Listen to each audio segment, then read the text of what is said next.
Ibinida ng Superman fans ang kanilang koleksyon na may kaugnayan sa tinaguriang Man of Steel. Pero may ilang tagahanga na nagparetoke pa ng mukha para gayahin ang kanilang superhero. Live mula sa Pasay City, may report si Mark Zambrano. Mark?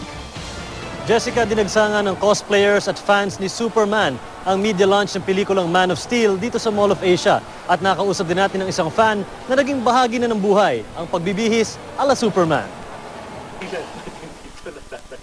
Taong 2010 nang atakihin sa puso ang artist na si Gerard Sison.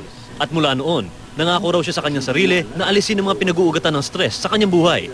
Ang kanyang nahanap na paraan, ang pagbibihis bilang isa sa kanyang mga iniidolong comic book superhero, si Superman. When people see you, they're always so happy to see you. It's such positive energy, and you give back what you give to the universe. It comes back to you, and I'm still alive. I mean, it's been 3 years. Si Gerard mismo nagdidisenyo ng kanyang costume mula sa kapa, tunic, belt, tights, hanggang boots. Ang ilang parte ng kanyang costume, tulad ng Superman logo na ito, binili pa raw niya sa London. Ang kwarto ni Gerard, puno ng Superman figurines, mga posters na pirmado ng mga artista sa orihinal na Superman movie. At meron din siyang collector's item na kristal na base sa likhang kwento ay mula sa planetang pinanggalingan ni Superman. Pero may iba, tila literal na isinabuhay ang pagiging Superman.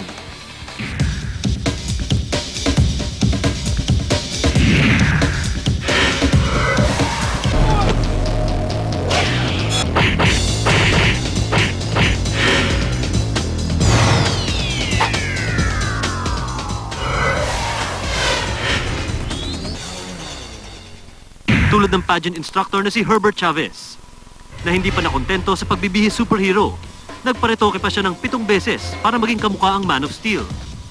I decided 1998, medyo nakaipon na ako sa tulong na rin ng parents. So parang unang ako ilong. Yung looks na gusto mo as Superman, hindi mo talaga pa ma-achieve kasi hindi naman ikaw talaga yon.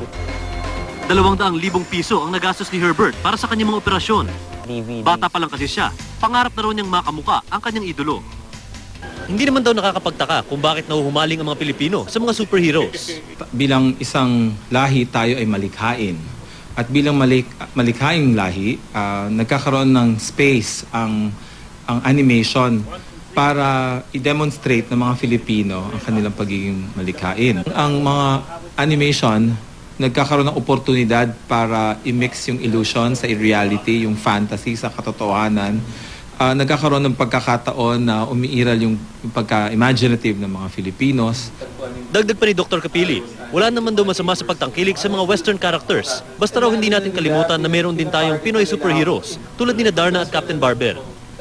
Dapat din daw pahalagahan ng mga serye tulad ng Amaya at Indio na nagpapakita ng Filipino values at culture.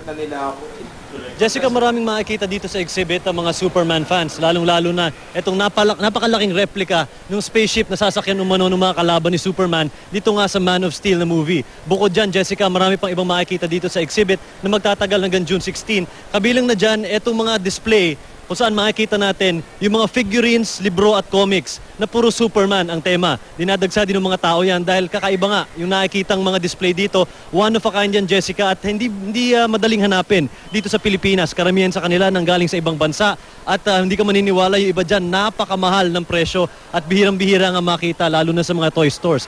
Bukod dyan, Jessica, nandito na rin yung makikita natin dito, yung mga pictures na exclusive pictures galing doon sa movie na Man of Steel.